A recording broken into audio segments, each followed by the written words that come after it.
The Theosophical Society presents Joy Mills in a talk entitled Creative Meditation. Now tonight I'd like to look at quite another type of meditation, a type which, interestingly enough, I think, is becoming more and more recognized as useful and important in the world today.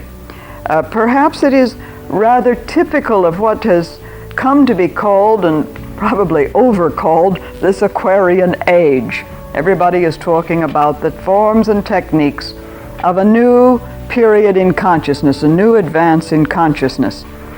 And this type of meditation is really based on group effort and on the concept of cooperation.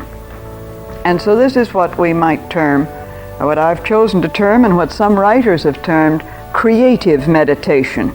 It might also be called meditation for service, because it answers that question. All right, I have come within, I have reflected, I am gradually learning some of these techniques of meditation that bring about a condition in my own consciousness, which is a point of stillness, which permits of some illumination to come. But now what do I do with it? How can I use this? How can I work with others? And so I like to think that this particular type of meditation is a service meditation, creative meditation. Now really, all meditation is service of one kind or another. Even meditation that may seem purely personal, that is to say, I am concerned with developing that kind of consciousness that permits of an atmosphere of peace, of serenity, of compassion, the building into myself of those qualities, those characteristics that seem idealistic, to which I give the term spiritual. That even that kind of meditation, which may be called purely personal, in a sense is also a meditation of service. That we can, because really we cannot change ourselves without in some measure affecting the world about us and everyone else. If I lead a certain kind of life, I determine that I will lead this kind of life, that there will be a regular meditation, that there is a certain mode of living. I obviously cannot change myself without having some effect upon my environment, bringing about some change then in the conditions about me. And so we really cannot effect changes in ourselves without changing our environment. In fact, the only way ultimately to change our environment is to begin by changing ourselves. And I think a moment's reflection on this fact will soon make it very apparent that we cannot begin with saying, now look, what you need to do with your life is to meditate, and you'll be a nicer person, and then I'll be able to get along with you better. You know, of course, this would be much simpler if we could do this, and we could just get everyone else to doing what we think they ought to do. And you would all be much easier to live with if you would just take up the practice of meditation, you see. And meanwhile, I'll go on my merry way, doing what I want to do, thinking violent thoughts and sending out angry emotions and breaking up the furniture and so on, you see, while you sit and peacefully meditate and get out of my way. You see, if you would just go into your private rooms and meditate and stay out of my way, the world would be a much better place to live in, wouldn't it? Obviously. Well, really, this is not so. We cannot work on ourselves, and we cannot change ourselves without changing the world. And so the lifting of ourselves to a higher level of awareness, entry into a new and wider area of consciousness, is in and of itself a lifting of the whole. It does constitute a service to our fellow human beings. Each one of us in this sense, each human being is an intermediary between the world of light and the world of darkness, between the spiritual realm of reality and material, daily, physical existence. Part of our responsibility, I am utterly convinced, part of our human responsibility, each one of us, a responsibility that, in my estimation, includes the practice of meditation, involves becoming a mediator between these two realms of our being. Meditation, in fact, I think, increases our proficiency in relaying the powers of the spiritual realm into the physical material world. Because man, by his very nature, the human being by his very nature, is a transformer. He's a kind of transforming station, if we want to put it this way. He's an electrical transformer. Through us, the energies of spirit are stepped down and made useful in the world of matter. All the scriptures of the world, for example, lay stress on man's central role in the salvation of the world, the lifting, the alleviation of suffering, the establishment of peace, the changing and transmuting and enlightenment of humanity. In the vast mechanism of the universe, it is very easy to feel that we don't count for very much, isn't it? When we look out and we see the complexity of the universe about us, we feel as individuals that we're probably very, very ineffectual. We really don't count for much. But I think that this is a thought that should not overtake us. It should not really be uppermost.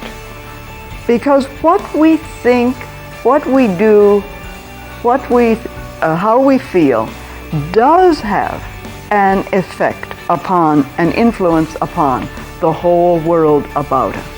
It's as though throwing a stone into a quiet pool has ripples that go on and on and on. So throwing out an emotion, a thought, into the atmosphere about us has ripples the extent of which we cannot really estimate. We do not know. I may, for example, feel all jangled, disturbed, angry. I communicate this to you, to just one person. You're sitting next to me. I communicate it. You become angry, jangled, nervous, tense. You communicate it to the next one. And so it goes on and on and on. And pretty soon, everyone within that sphere, and even beyond, is feeling something of this jangled, nervous, angry, upset condition. So if this is true, then equally, if I communicate serenity, understanding, not just a facade of it, but deeply within, as a channel of that kind of power in the universe, then this must communicate itself to you and to you and to you. And you become the transmitter of it, and it goes on and on. You see, if we accept the premise, and this is a fundamental premise in the Theosophical philosophy, if we accept the premise that the entire universe is really a universe, one system, uni, not a multiverse, but a universe. If we really accept this premise, that it is an interconnected web of consciousness, what has been called by one writer a psychic tissue in which each one of us is embedded, then I think if we really accept this, if we really come to act upon this, then we must recognize that every thought, every emotion, every desire, feeling, action brings about an effect in this psychic tissue which is the universe. So I cannot any longer think independently of everything else that is going on in the universe. So every time we turn within in meditation, we are linking ourselves not only with our own interior self, but also with infinite powers, with the salvaging forces which we can channel into the thought and emotional atmosphere around us. And this becomes a very important reality for us, and we really experience it.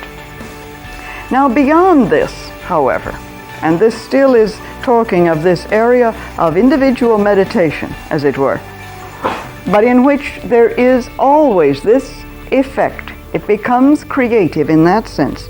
Beyond this, however, meditation can be undertaken as a specific form of service. So that while all meditation, as I say, is creative to a certain extent, there can also be a planned creative meditation, utilizing the basics of meditation about which we've spoken so far: concentration, visualization, reflection, reception, and directed to a specific service.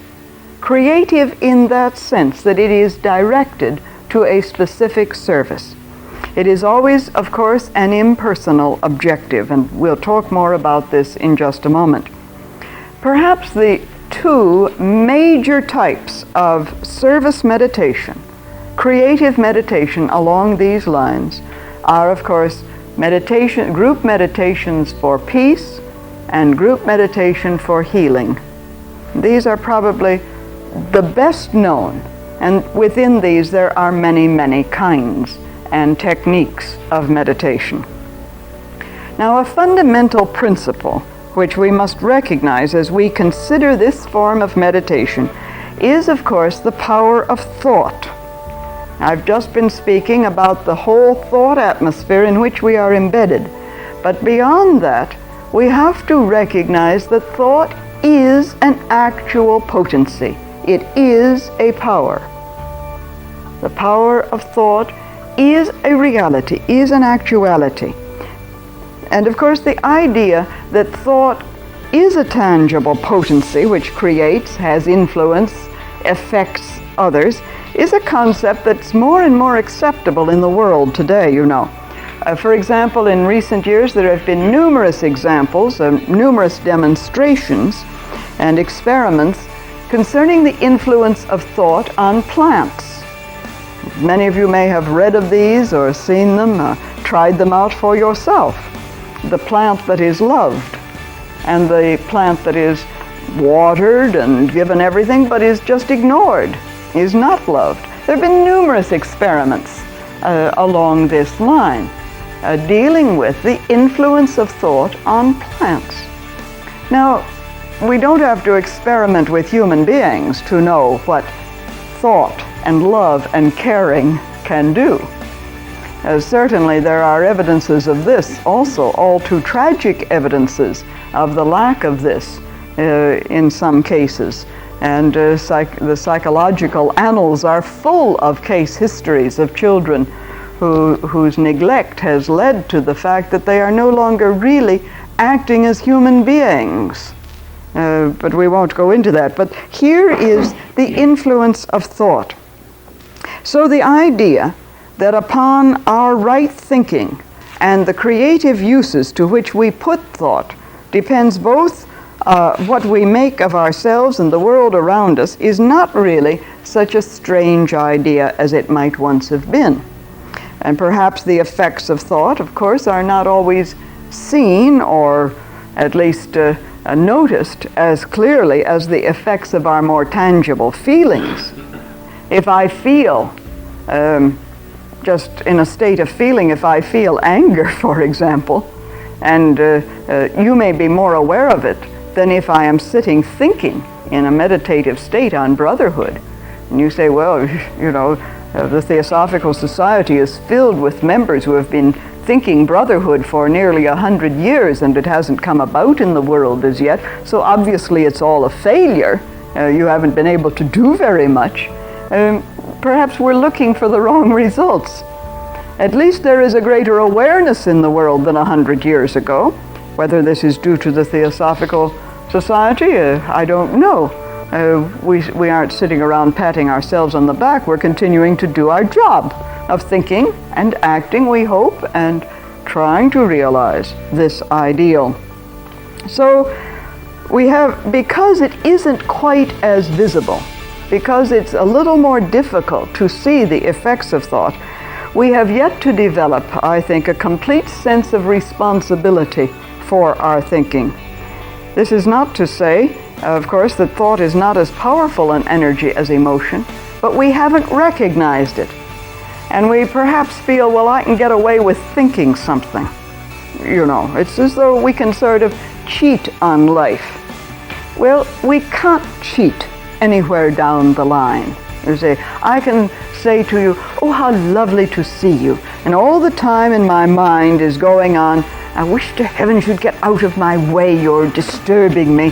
You know, all the time the mind is going on, you see, and we're saying, how very nice to see you. And inside, we're seething with thoughts that would, you know, demolish you, you say, would destroy you. And we think that this has no effect. We're cheating.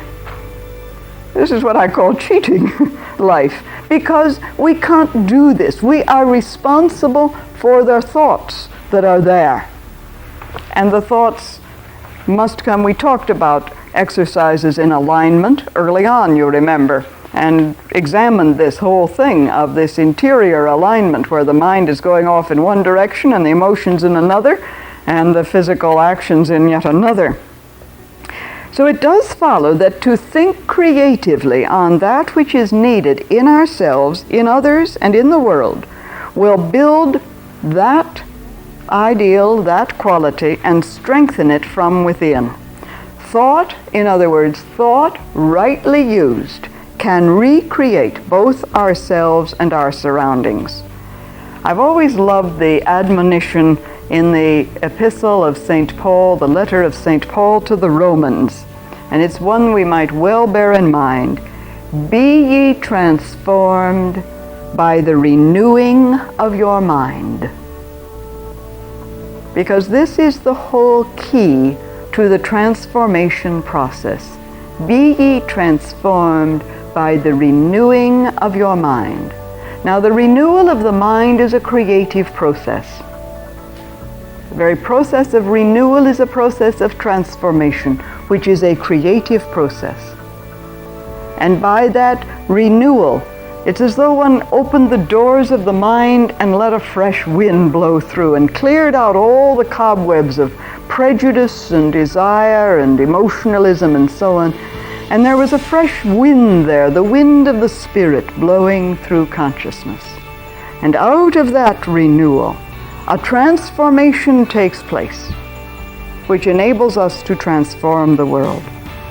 Now, there's one other aspect of thinking that we must look at in this power of thought, and that is that thinking creates what has been called thought forms, which means that there can be actual coagulations of substance or matter, if you prefer to call it that, at the mental level.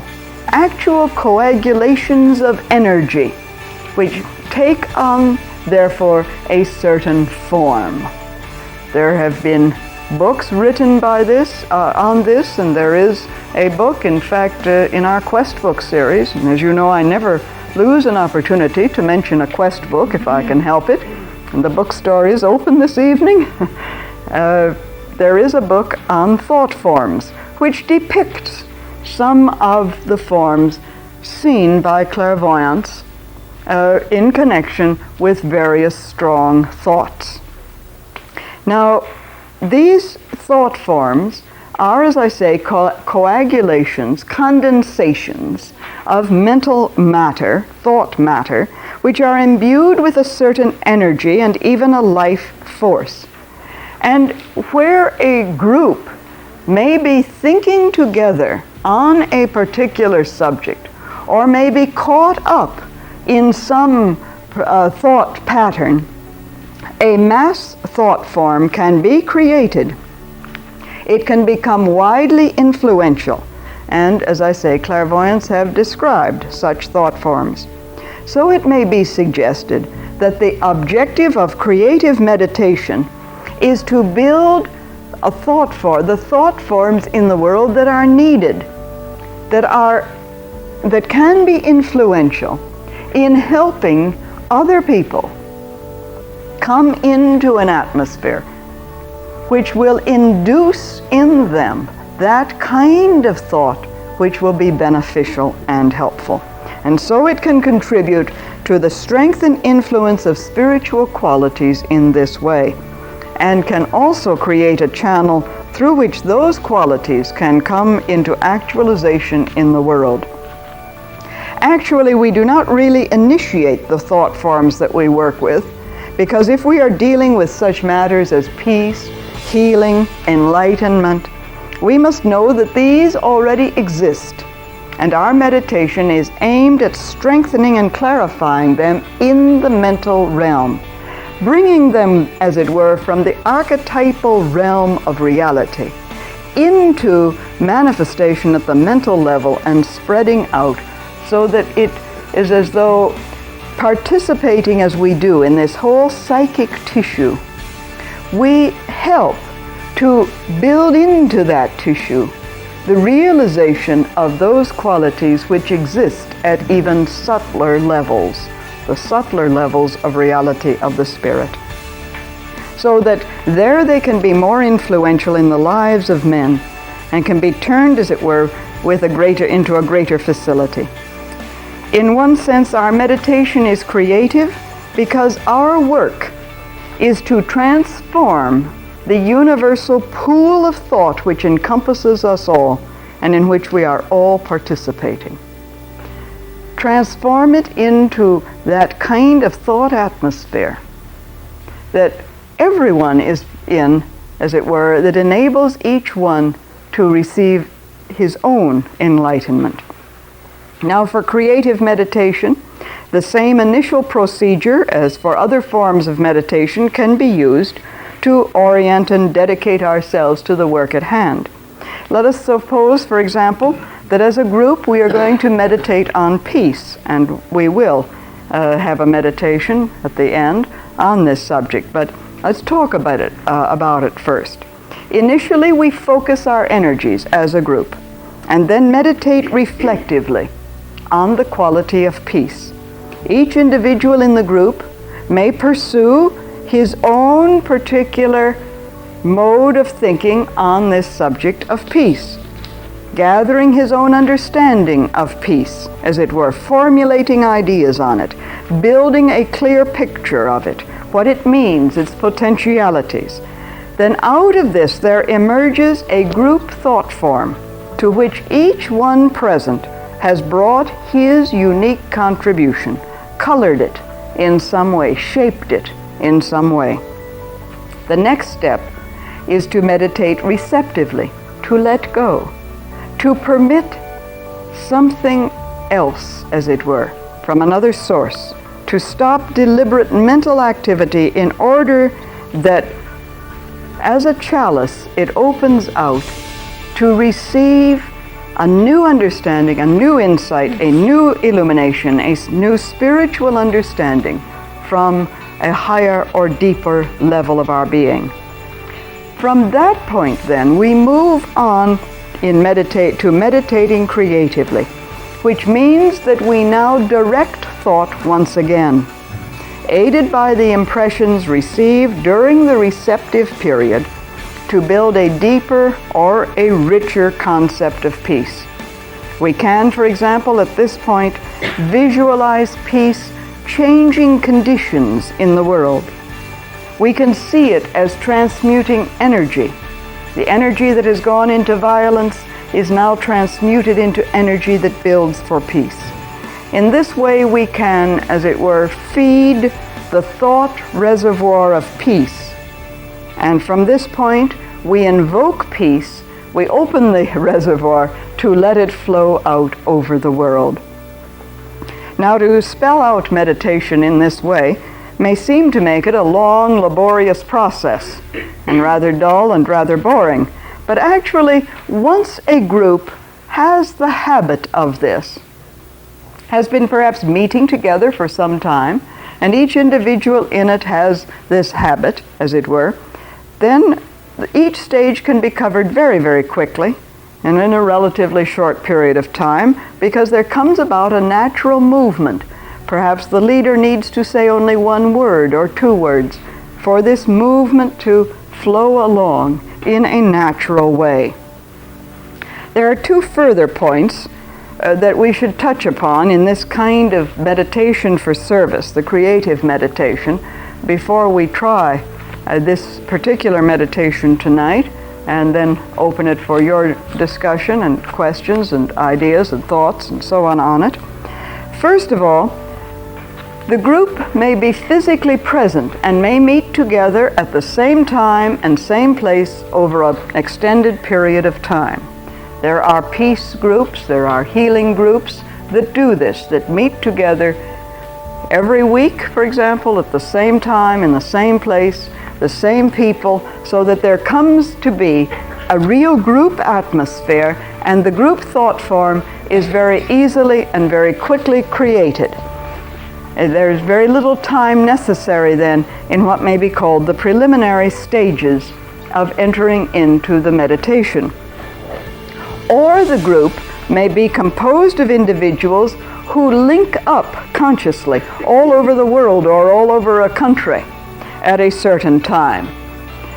Or perhaps link up at, as it were, different times. In some cases there has been formed what may be considered a round-the-clock healing service, where individuals all around the world perhaps are linking in at particular time in their own country, and it forms a kind of continuous meditation on peace or on healing. So this is important to note, that there can be an agreement, a tuning in. For example, we have here at our headquarters every Thursday morning during the period of our regular staff meditation, a voluntary period when many of our staff come together for a period of quiet together for rededication to the work in which we're engaged. Every Thursday morning, what we call our peace meditation, a meditation for peace in the world. And we have suggested to our members in branches all over the United States that they might like to tune in at that particular time. And I know of many members around the country who do tune in at that time. And I know of individuals who have said to me, I find it easier to do it when I try to tune in at that time. This is because the creation of a thought form does make it easier to tune in again and to link up. And this is an actual fact. There are healing groups where individuals can tune in at the time of the healing group and receive either benefit or help in the creation of the channel. Now, the second point I'd like to emphasize consists of a kind of warning. And I don't mean to be negative by using this term warning, but it is an aspect that I think we must be extremely clear about in thinking of group meditation and this kind of service meditation, creative meditation. There may be in us, and probably there is in each one of us, a natural tendency to want to direct how the meditation is going to affect conditions in the world. You see, we may meditate on peace. Today there was a very tragic incident, as we know from the news report this evening, an extremely tragic incident in Israel.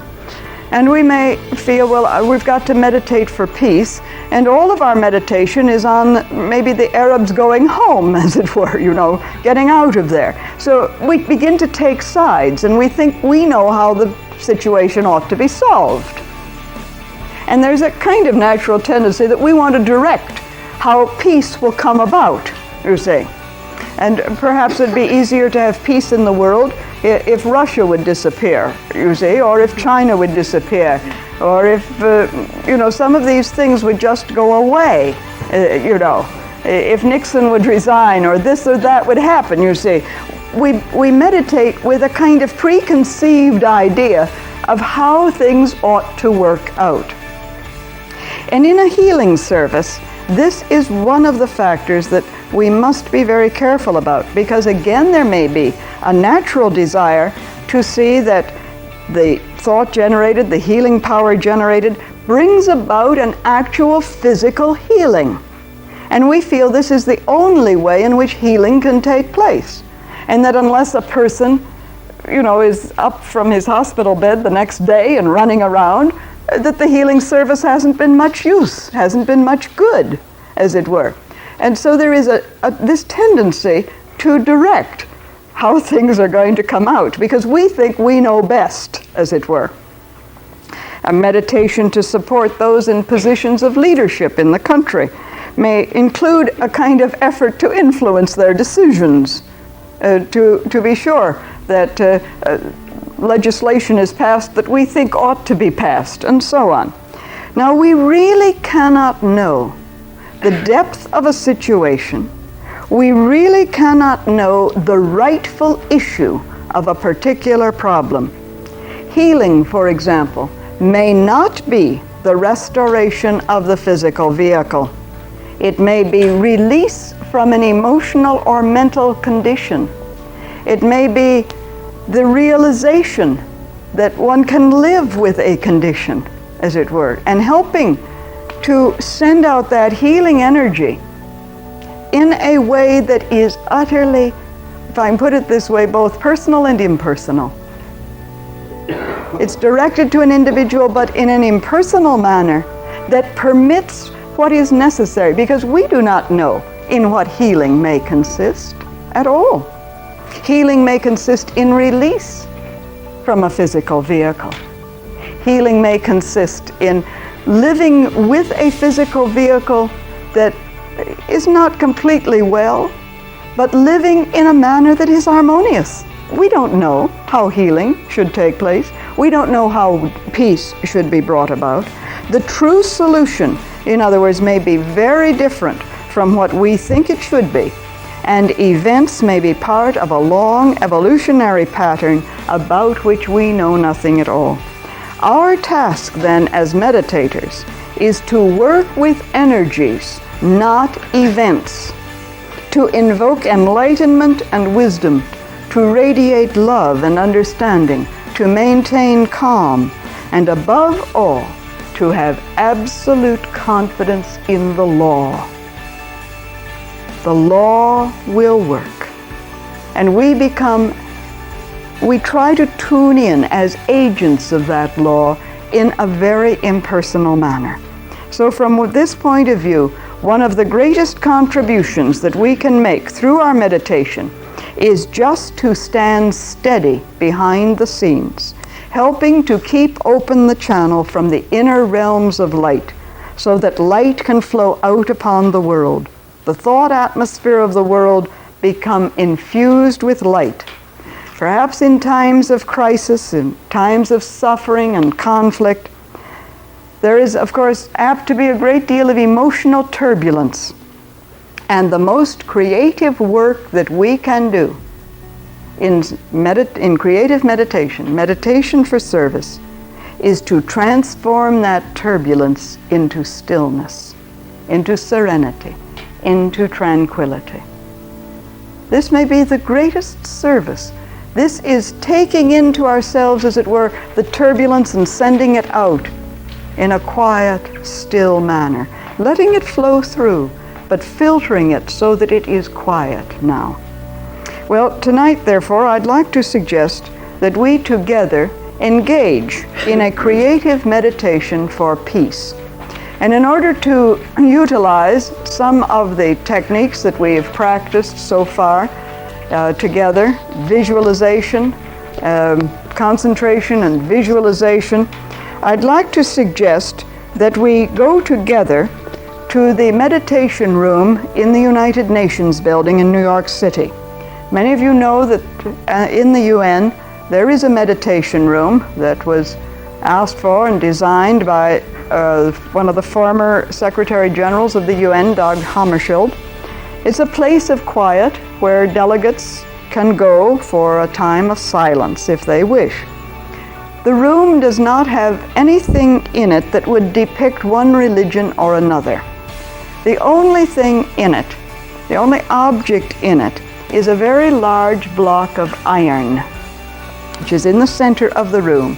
And on this large block of iron, there is a shaft of light coming down from an unseen source above, symbolizing, I think, the light that can come to illumine the affairs of the world. And so in this form of meditation, we can visualize this shaft of light reaching into the minds of all who work at the United Nations, all those who are there seeking to guide the destiny of nations, of peoples.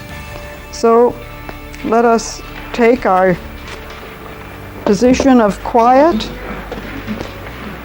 relaxed, at ease.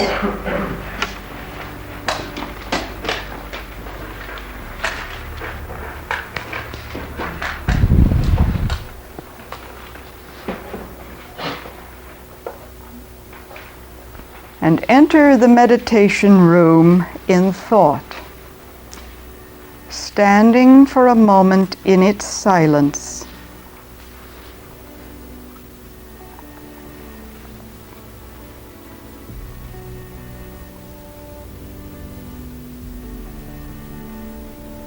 Imagine the room as a central point of the councils of the world.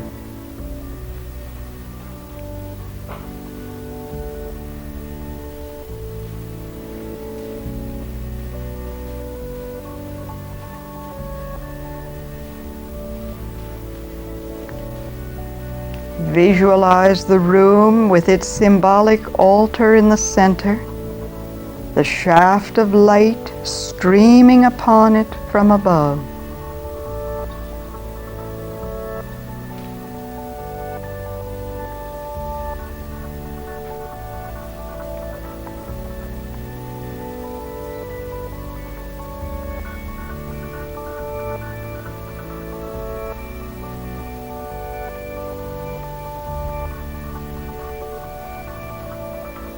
Reflect on the meaning of light.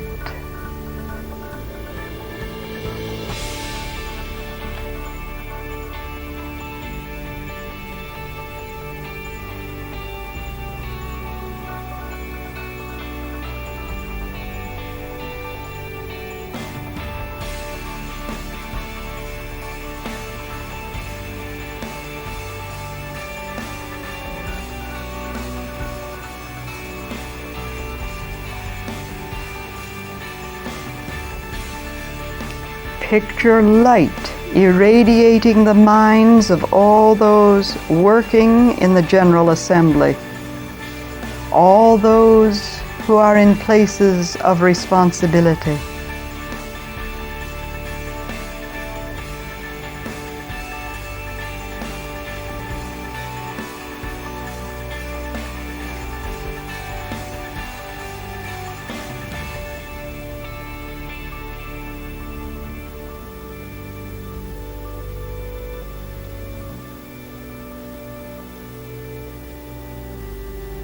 Holding this thought, send them goodwill, asking for wisdom and compassion to illumine them in their work.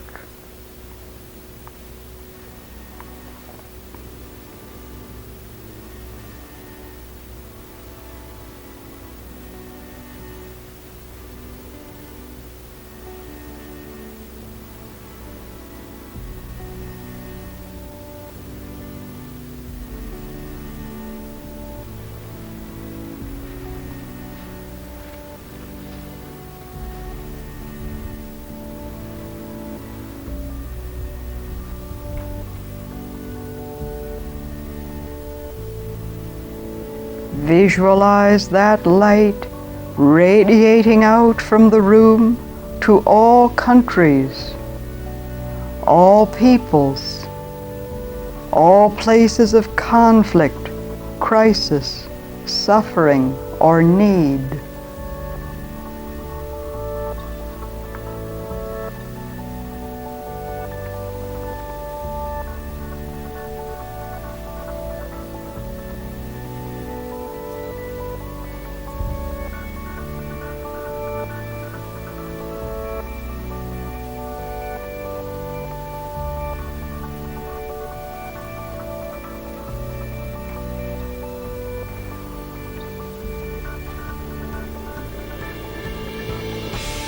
See it resolving difficulties, removing suffering, healing, cleansing, restoring, harmonizing.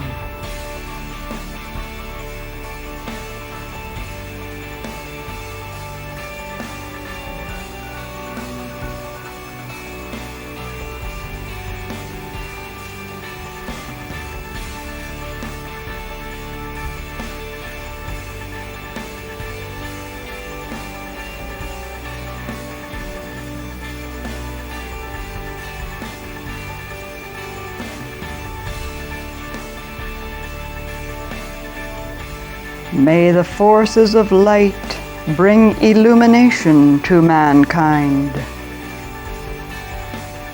May the spirit of peace be spread abroad. May the law of harmony prevail throughout the world.